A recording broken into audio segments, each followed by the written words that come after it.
अच्छा, हमने जो लास्ट पढ़े थे ना इफेक्ट्स, वो तो आपको समझ आ गए थे कि जी इफेक्ट्स में क्या होता है, एटॉमिक अरेंजमेंट में क्या फ़र्क आता है वगैरह वगैरह। एक जैसे भी क्वेश्चन पूछा था तो उसमें एक बात की एफ सेंटर्स की। ठीक है, अब वो इलेक्ट्रॉन जब अब डिफेक्ट जनरेट हो गया, खाली जगह आ गई, तो उस खाली जगह को पुर करने के लिए कुछ ना कुछ आएगा। तो अगर आप एनाइन जो है वो अपनी पोजीशन को पॉइंट डिफेक्ट में, एनाइन जो है जिसे आप फ्रैंकलिन डिफेक्ट कह रहे होते हैं, फ्रैंकलिन डिफेक्ट में एनाइन निकल गया, तो एनाइन की जगह जो ज़ाहिर है जो इलेक्ट्रॉन्स होते हैं ना उस सारे सिस्टम के अंदर, वो वहाँ ट्रैप होना शुरू हो जाते हैं, वो वहाँ इकट्ठे होना शुरू हो जाते हैं, क्योंकि वहाँ अट्रैक्शन है पॉजिटिव की। So as a result of that एक एफ सेंटर जनरेट होता है, और वो एक इलेक्ट्रॉन ब्रस्ट है। ठीक है, वो एक ऐसी चीज़ है जो बेसिकली आपको पेयर्ड या अनपेयर्ड इलेक्ट्रॉन की सिचुएशन में वो आपको ना काफ़ी हेल्प कर सकते हैं, specially when you are in the state of visible region, visibility में, और विजिबल स्पेक्ट्रा लेना चाहते हैं या ऑप्टिकल प्रॉपर्टीज़ को स्टडी करना चाह रहे हैं। तो उसके अंदर ये होता है कि आपके पास जो वो इलेक्ट्रॉन है ना किसी मटेरियल के अंदर, वो ट्रांसपोर्ट होना शुरू हो जाते हैं एंड एक्सेट्रा, वो कलर भी जनरेट करते हैं वगैरह वगैरह, वो बहुत सारी उसमें चीज़ें हैं। चलें जी, अब हम आते हैं फेज ट्रांसफॉर्मेशंस। अब आपको पता चल गया कि क्रिस्टल्स क्या होते हैं, उनकी शेप्स क्या होती हैं, 7 सिस्टम ऑफ क्रिस्टल्स हैं, और फिर उनके डिफरेंट फेजेस हैं वगैरह वगैरह। तो जनरली ये जो फेज होता है ना वो चेंज होता है, it is subjected to temperature and pressure. अगर आप किसी सिस्टम का टेम्परेचर या प्रेशर चेंज करना शुरू करते हैं तो उसकी जो फेज है वो चेंज होना शुरू हो जाएगा, यानी स्ट्रक्चर चेंज, ज्योमेट्री चेंज होना शुरू हो जाएगी, क्रिस्टल सिस्टम चेंज होना शुरू हो जाएगा, उसमें डिस्टॉर्शन आना शुरू हो जाएगी। ठीक है, और ये जो होती है ना बेसिकली जितने भी फेजेस हैं वो किसी भी सिस्टम को अगर आप देखना चाहें तो उसकी फिजिकल और केमिकल करेक्टरिस्टिक्स को वो ज़्यादा स्ट्रांगली क्या करते हैं, शो करते हैं, एग्जिबिट करते हैं। So phase diagram is always very important to explain such type of phenomena. Generally phases क्या हैं? General phases ये हैं कि एक या states ये हैं कि कुछ चीज़ें वो solid state में exist करती हैं, कुछ चीज़ें liquid state में exist करती हैं, और कुछ जो हैं वो gaseous state में exist करती हैं।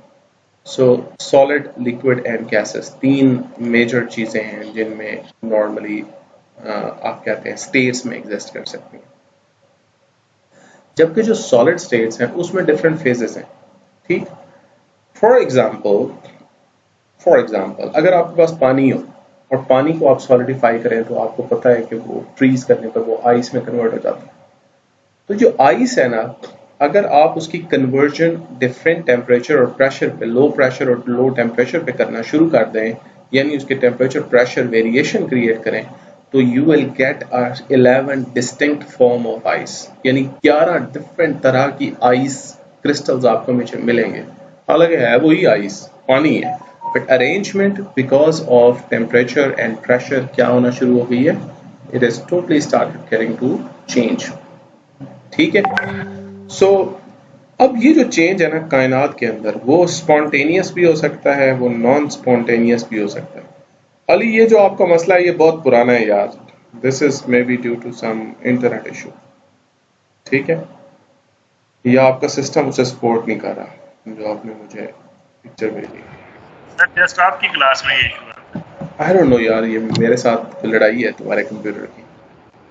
अच्छा, अच्छा जी, अब होता ये है कि ये जो जो जो बेसिकली प्रोसेस है ना कन्वर्जन का, फेज ट्रांसफॉर्मेशन का, इसके लिए ज़रूरी ये होता है कि it should be thermodynamically spontaneous, खुद ब खुद हो जाए, थर्मोडायनेमिकली हो जाए। ठीक है, सो थर्मोडायनेमिक का फेज ट्रांसफॉर्मेशन के लिए जो हम जनरली पैरामीटर या उसको चेक करते हैं, इट इज़ कंट्रोल्ड और governed bye Gibbs free energy. So Gibbs free energy, the difference between two states, initial और final state phase transformation की, यानी first state से second state में जाने में, तो जो delta G की वैल्यू है it should be less than 0। अगर ये less than 0 हुई तो the process is spontaneous, otherwise non spontaneous हो। So delta G आप सारे जानते हैं, इसमें एक delta G is equal to delta H minus T delta S। So delta S आप जानते हैं क्या है, what is delta S? Physical वाले बताएंगे।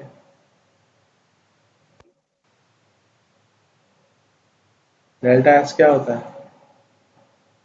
Entropy entropy change in disorder change in entropy okay, इसका मतलब ये है कि basically this entropy is change एक in other sense we can simply call it कि एंट्रोपी चेंज का मतलब है total disorder of the system. ठीक है, तो इसका यस मतलब ये चेंज है इन कि रैंडमनेस इसका मतलब ये है कि जब एक फेज एक फॉर्म से दूसरी फॉर्म में जाना शुरू करता है तो जाहिर है कि पहले डिसऑर्डर जनरेट होगा, फिर रीअरेंजमेंट जनरेट होगी, यानी पहले वाली अरेंजमेंट टूटेगी, दूसरी अरेंजमेंट स्टार्ट होगी। So it can not be से कि जनाब पहले वाली अरेंजमेंट ही वो थोड़ी सी ऊपर नीचे हुई, ऐसे नहीं है। सो इंट्रोपी चेंज होगी, राइट, टोटली चेंज हो जाएगी, then you get the next form जिसे आपने पीछे पढ़ा है, डिफ्यूजन के प्रोसेस से ट्रांसफॉर्मेशन होती है। ठीक है, so for example if you are talking about graphite और डायमंड, तो ये आप जरा देखें, ये डायमंड, ये डायमंड है एंड दिस इज ग्रेफाइट। ये दो डिफरेंट शेप्स हैं। अगर आप डायमंड से ग्रेफाइट में जाते हैं तो इस दौरान जो इंट्रोपी चेंज है, राइट, ग्रेफाइट और डायमंड की ट्रांसफॉर्मेशन आपस में एलोट्रोपिक फॉर्म्स में, इसकी है डेल्टा जी की वैल्यू, इसकी है -2.9 किलो जॉल पर मोल। That means it's a spontaneous process. But this spontaneous process thermodynamically spontaneous है। इसका मतलब ये है कि this process may be very slow and it is very slow. ये जरूर स्लो होगा, लेकिन जब once the transformation occur, जब ट्रांसफॉर्मेशन हो गई उसके बाद जो स्ट्रक्चर बनी है that is very very stable. वो इतनी जल्दी नहीं टूटेगी, उसकी लॉन्ग लाइफ होगी। ठीक है, जैसे हम यही बात कर रहे हैं इधर पर, हम जानते हैं कि कार्बन जो है डायमंड की फॉर्म में sp3 हाइब्रिडाइज है, इट इज एक्सट्रीमली स्ट्रॉन्ग। जो माइग्रेशन है कार्बन की from diamond to graphite, that is extremely low at low normal temperature, extremely slow. ठीक है, टेम्परेचर प्रेशर कंडीशन पर। तो जो हमारी इन्वायरमेंट है उसमें ये, यानी अर्थ के अंदर ये डिफरेंट होता है। ठीक है, वहाँ टेम्परेचर भी ज़्यादा है और प्रेशर भी ज़्यादा है। सो जो हाई टेम्परेचर और हाई प्रेशर है वो इसको फेवर करता है, उसके प्रोसेस को, ट्रांसफॉर्मेशन को फास्ट करता है, राइट, है वो स्पॉन्टेनियस होगा, वो खुद ब खुद, क्योंकि एनर्जी लो है। सो अगर आप नॉर्मल टेम्परेचर और प्रेशर पे रखेंगे तो वो बहुत स्लोली ट्रांसफर होगा डायमंड ग्रेफाइट। लेकिन अगर आप टेम्परेचर हाई और प्रेशर हाई देंगे तो तब ये जो प्रोसेस है ये फास्ट हो जाएगा ट्रांसफॉर्मेशन। और उसकी वजह क्या है कि हाई टेम्परेचर एंड प्रेशर पर ज्यादा नंबर ऑफ वाइब्रेशंस होती हैं within the lattice and as a result it facilitates the transformation. ठीक है, सो जनरली जो फेज ट्रांसफॉर्मेशन है उसके हम दो मेन स्टेप्स की बात करते हैं। जैसे ग्रोथ के दो मेन स्टेप हैं, एक स्टेप है कैल्सिन्यूक्लिएशन एंड दूसरा मेन स्टेप है ग्रोथ। ठीक है, सो ये दो स्टेप्स में होता है। So first as we know that nucleation होती है। ठीक है, so when you change the external condition, जो एटम्स, आयंस या मॉलिक्यूल्स हैं वो थर्मोडायनेमिकली माइग्रेट करते हैं और एज अ रिजल्ट उनकी thermodynamically positions, under thermodynamic conditions उनकी पोजीशन शिफ्ट होती हैं, लेकिन वो पोजीशन थर्मोडायनेमिकली अलाउड होनी चाहिए, फेवर्ड होनी चाहिए। अगर वो फेवर नहीं होगी, यानी स्पॉन्टेनियसली नहीं होंगी, डेल्टा जी की वैल्यू लेस देन 0 नहीं होगी, वो नहीं होगा ट्रांसफर। ठीक है, समझ आइए। सो इस केस में ना डिफेक्ट्स, फर्स्ट केस न्यूक्लिएशन के केस में पहले क्या होगी, डिसलोकेशंस जनरेट होंगी, यानी डिसऑर्डर्स, डिफेक्ट्स जनरेट होंगे। वो ग्रेन बाउंड्रीज पे भी हो सकते हैं एंड डिसलोकेशन डिफेक्ट्स भी हो सकते हैं। As a result of which क्या होगा कि आपका जो एटॉमिक डिफ्यूजन स्टार्ट होगी और atomic diffusion ultimately Leeds into the phase transformation. जो बीच वाली स्टेट आएगी, फर्स्ट फेज और सेकंड फेज के दरमियान की स्टेट, उसको हम मेटास्टेबल स्टेट कहते हैं। और ये जो फेज ट्रांसफॉर्मेशन है वो सब्जेक्ट टू टेम्परेचर है and it is very slow. लिहाजा ये याद रखें कि मेटास्टेबल स्टेट जनरेट होती है, बट जनरली वो हम उसे प्रेजेंट नहीं कर रहे होते क्योंकि वो स्टैटिक नहीं है, वो इन द मोशन है, वो कॉन्टिन्यूसली चेंज हो रही है। ठीक है, so they are although quite stable metastable states, but they are not ultimately thermodynamically stable। तो ultimately वो change final state में ही होते हैं। सो हम उसे जो है ना उसमें फेज डायग्राम में तो नहीं शो करते क्योंकि वो इक्विलिब्रियम में एग्जिस्ट ही नहीं कर रही होती, यानी उसकी हाफ लाइफ या स्टेबिलिटी बहुत हाई नहीं है। ठीक है जी, यहाँ तक बात समझ आ गई। अब look at this is a phase diagram of water, right? In the case of liquids, vapors, liquid, and this case is a solid. तो आप ये देखो कि this is a pressure variation and this is temperature variation. तो आप ये देखेंगे कि डिफरेंट प्रेशर पर उसके फेजेस जो आइस के हैं ना वो डिफरेंट है, डिफरेंट अरेंजमेंट है। ये आप देखते जाएंगे डिफरेंट अरेंजमेंट, डिफरेंट कलर से इनको प्रेजेंट किया गया in different under different pressure in pascals. ठीक है, क्लियर? अच्छा जी, इसका मतलब ये है कि फेज ट्रांसफॉर्मेशन होती है ठीक है, और वो डिफरेंट कंडीशंस में एग्जिस्ट करती है। जैसे let me show you phase.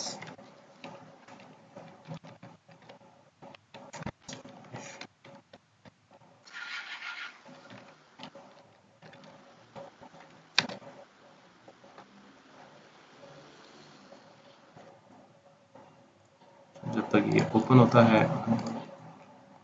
Next पे जाते हैं। अच्छा, ये बीच में एक टॉपिक है that is crystal symmetry at space group, इसको हम डिटेल में इसकी तरफ अभी नहीं जा रहे। ठीक है, इट इज माइनर, बट अब हम आते हैं शुक्र आपने भी कुछ टूवर्ड्स द फिजिकल प्रॉपर्टीज। अब हम बात करने जा रहे हैं। इन फिजिकल प्रॉपर्टीज में बहुत सारी प्रॉपर्टीज हैं जिनको पढ़ा जा सकता है, बट मैं ज्यादा जो डिस्कस करूंगा that would be about colours.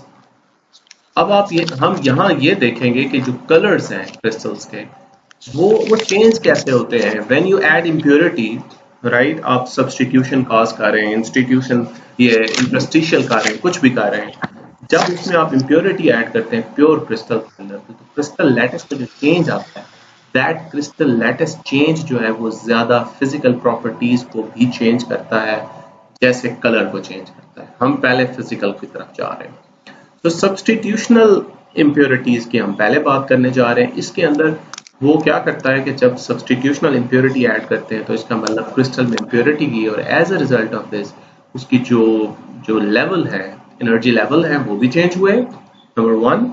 Number two, उसका क्रिस्टल सिस्टम भी चेंज हुआ, और as a result of this you are going to get a different colours. ठीक है, सो हम सबसे पहले बात करते हैं इसकी। देखें जी, ये एक आपके पास फिगर आपको सबको नजर आ रही होगी, पिक्चर नजर आ रही है, इट्स अ रॉक। ठीक, अब आप ना इसको डिफरेंट कलर्स के अंदर देख रहे हैं तो ये आपको डिफरेंट ऑप्टिकल प्रॉपर्टीज डिफरेंट दे रहा है। For example this is a TV rock, ठीक है, और इसका नाम, इस रॉक का नाम जो है इसे कहते हैं अल एग्जाइट। ठीक है, इसे द टीवी रॉक शो किया गया, यानी इसको टीवी लिखा गया, टीवी इसके ऊपर लिख के शो करने की कोशिश की गई। सो इसकी morphology, it is more fibrous morphology है। ठीक है, और इस की सरफेस पर टीवी लिखा गया। ठीक है, अब अगर आप देखो तो ये जो है ना passage of green light, look at this.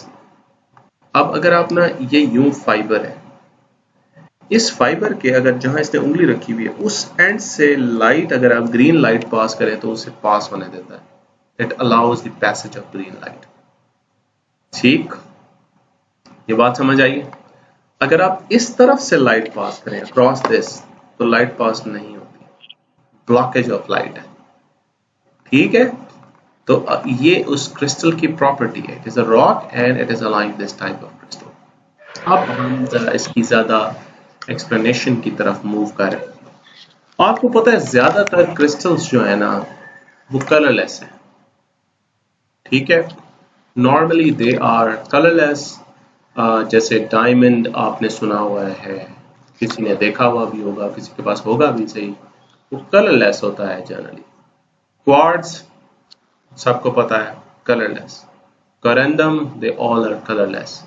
ठीक, और ये जो क्रिस्टल्स हैं, ये क्रिस्टल्स जितने भी हैं, इनके अंदर नॉर्मली एटम्स इंतहाई रेगुलर फ्रेम में कोवलेंट या आयनिक इंटरेक्शंस के थ्रू अपनी प्रॉपर जगह पर फिक्स है।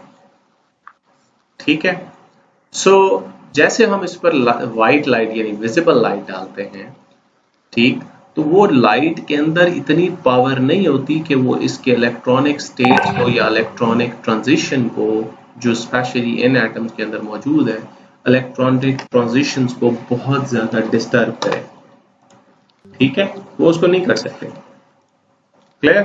सो as a result of this,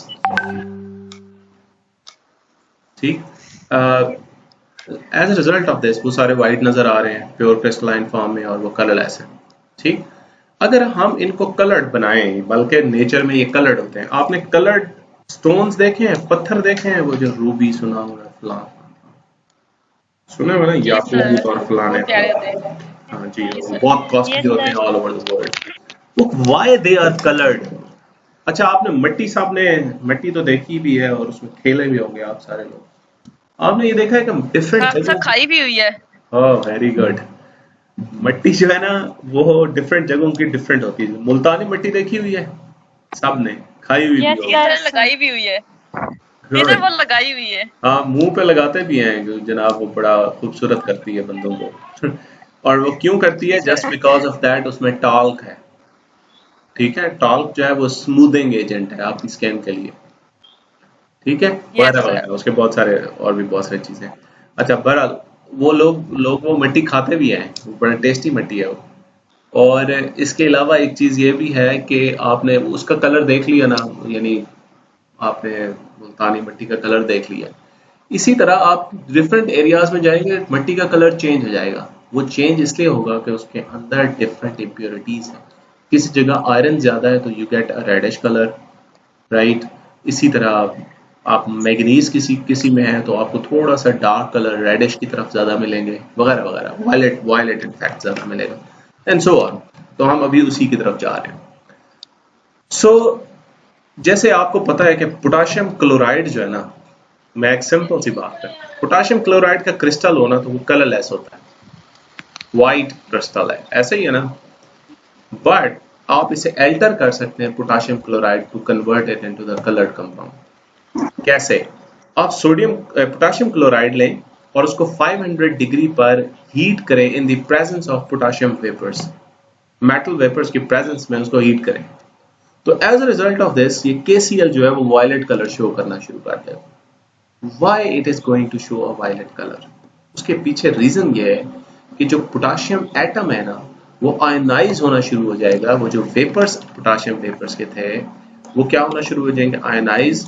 और as a result because of ionisation वो क्या करेगा? उसमें पोटाशियम आयन बनेगा और वो क्लोराइड को एब्स्ट्रैक्ट करना शुरू कर देगा from the anion, from the crystal and as a result of this electronic cloud, जो इलेक्ट्रॉन बनेगा, इलेक्ट्रॉन जो होंगे वो ऑक्सीडेशन प्रोसेस में क्या होंगे? become trapped in ionized vacancy as a result of this वो rebalancing of overall charge होगी क्रिस्टल के अंदर, and you will start getting a different structure. Look at this, ये KCl है सॉलिड स्टेट में, ये है पोटाशियम, ठीक। अब होता क्या है पोटाशियम का कि वो ये यहाँ से इलेक्ट्रॉन लूज करेगा, इस पर पॉजिटिव चार्ज आ जाएगा, ये इलेक्ट्रॉन इस सिस्टम को, क्योंकि क्लोरीन है कि इलेक्ट्रॉन एक्टिविटी ज़्यादा, वो इलेक्ट्रॉन एब्स्ट्रैक्ट करना शुरू करेगा। वो जब इलेक्ट्रॉन एब्स्ट्रैक्ट करना शुरू करेगा तो वो यहाँ से निकलना शुरू कर देगा बाहर, और जो इलेक्ट्रॉन था यहाँ पे जो इसके साथ उसने इससे लिया हुआ था वो यहीं लूज करके यहीं ट्रैप करना शुरू कर देगा। तो ये तो KCl के यूनिट हैं, लेकिन जो पोटाशियम है ना इसके ऊपर है पॉजिटिव चार्ज, और उस पॉजिटिव चार्ज को बैलेंस करने के लिए इलेक्ट्रॉन मौजूद है। जैसे F सेंटर की बात हो रही थी, डिफेक्ट की बात हो रही थी, तो बेसिकली ये क्रिस्टल है, प्योर क्रिस्टल है। इस क्रिस्टल में आपने जैसे पोटाशियम वेपर एक्सपोज किए तो उसने एनाइन को यहाँ से एब्स्ट्रैक्ट कर दिया, तो एनाइन एब्स्ट्रैक्ट हो गया, तो इसका मतलब पॉइंट डिफेक्ट जनरेट हुआ, जिसे फ्रैंकलिन डिफेक्ट कह रहे थे आप। फ्रैंकलिन डिफेक्ट जब जनरेट हुआ तो उस फ्रैंकलिन डिफेक्ट वाले एनाइन की जगह इसका जो इलेक्ट्रॉन था वो ट्रैप होना शुरू हो गया, जिसे आप F सेंटर भी कह रहे थे, ठीक है। तो वो यहाँ ट्रैप होना शुरू हो गया। अब in general this whole crystal structure is neutral, charged, balanced है, ठीक है। लेकिन इस चार्ज बैलेंसिंग के अंदर एक इलेक्ट्रॉन फ्री स्टेट में मौजूद है, रीबैलेंसिंग ऑफ चार्ज हुई है और एनर्जी स्टेट्स में डिफरेंस आई है। That is why you are start going to get a different colour, क्योंकि एनर्जी लेवल सारे चेंज हुए इस इलेक्ट्रॉन की वजह से। ठीक है, समझ आई है बात? Yes sir. So this is the first application of point effect. जी सर यहाँ पे KCl ज्यादा स्टेबल फॉर्म में नहीं पूरे क्रिस्टल ने अपने आप को स्टेबलाइज कर दिया। क्रिस्टल है, इसमें ऐसे ना पॉजिटिव नेगेटिव चार्ज हो रहे हो। अब हुआ ये है कि बीच में से एक इस जगह से एनाइन निकल गया से, या इस जगह से एनाइन निकल गया। जब वो एनाइन निकला है ना, उसकी जगह इलेक्ट्रॉन ट्रैप हुआ है। सही है, तो इससे स्ट्रक्चर थोड़ी सी उसकी स्टेबिलिटी में जरूर फर्क आया होगा, लेकिन उसका कलर जरूर चेंज हुआ है।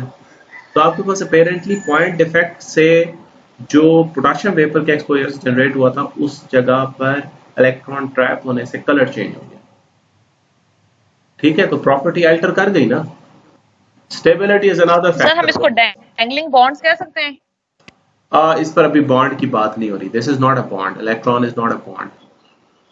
ठीक है, ये 100% बॉन्डिंग स्टेट में नहीं है। ये कम होंगे, ऐसे सेंटर्स कम होंगे जहां इलेक्ट्रॉन ट्रैप होगा, बट ये जो इलेक्ट्रॉन ट्रैप होगा वो एनर्जी सिस्टम को डिफरेंट कर रहा है, या इसी की वजह से उसका कलर चेंज हो रहा है। ठीक है, सही। इलेक्ट्रॉन बेसिकली पोटेशियम जो गैसेस फॉर्म में उसकी आयनाइजेशन से जो इलेक्ट्रॉन जो है वो रिमूव आउट हुआ है, वो गया है, ये वहां गया, ये वहां गया। एग्जैक्टली सही। ठीक है, अच्छा जी। सही सर। और कोई क्वेश्चन तो नहीं है?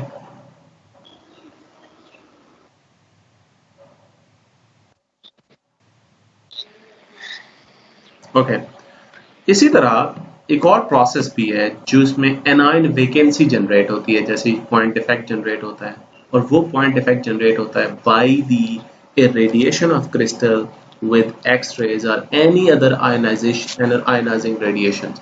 यानी आप उस पर एक्सरे डाल दें, आप उस पर अल्फा पार्टिकल्स की बम्बार्डमेंट कर दें वगैरह वगैरह, गामा रेज थ्रो कर दें, कोई भी जो आयनाइजेशन क्रिएट करती हो वो रेडिएशंस, जो ionisation specially beta not gamma, जो आयनाइजेशन क्रिएट करती हो वो जैसे रेडिएशन डालेंगे वो एनाइन को निकाल देंगे, और जब वो एनाइन निकलेंगी तो हाई एनर्जी रेडिएशंस, एनाइन का मतलब है हैलाइड क्रिस्टल लैटिस से निकल गया।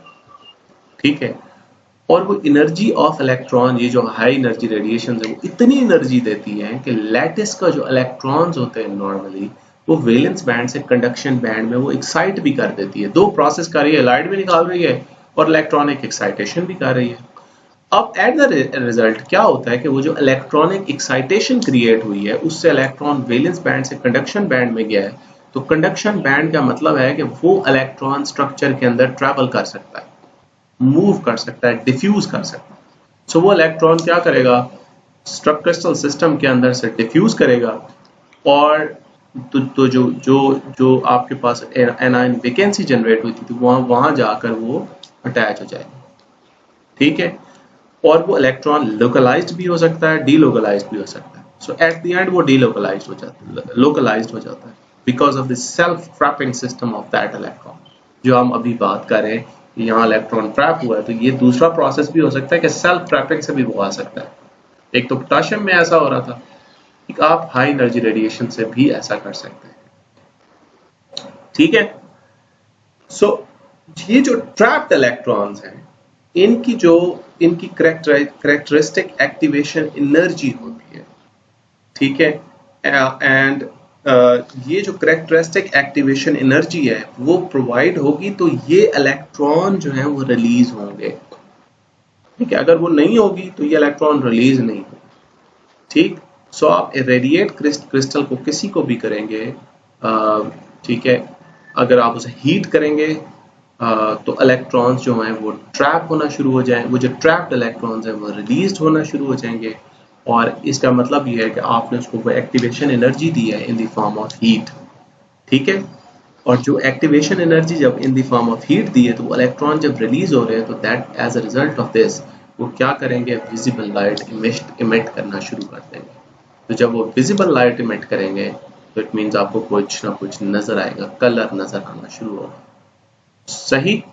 सो ये जो फ्री इलेक्ट्रॉन्स हैं ये माइग्रेट करते हैं, ठीक है, जो जिनको एक्टिवेशन एनर्जी मिल गई है, जो ट्रैप हुए थे एक्टिवेशन एनर्जी मिल गई, वो जब यहाँ से निकलेंगे तो वो एनर्जी लूज करेंगे और इन द फॉर्म ऑफ रेडिएशन, और वो फिर सिस्टम के अंदर, फिर क्रिस्टल के अंदर फिर ट्रैप करना शुरू कर देंगे, और अनटिल अनलेस उस वक्त तक ट्रैप करना शुरू कर देंगे जब तक वो फिर एनाइन होल में जाकर नहीं पहुंचते, दोबारा किसी ट्रैपिंग स्टेट पर नहीं पहुंच जाते। यानी वो ऑलरेडी ट्रैप्ड है, आपने उन्हें एनर्जी दी, वो एक्साइट हुए, और एक्साइट होने के बाद वो डी एक्साइट हुए, यानी वापस आए, अपनी एनर्जी उन्होंने दोबारा लूज की।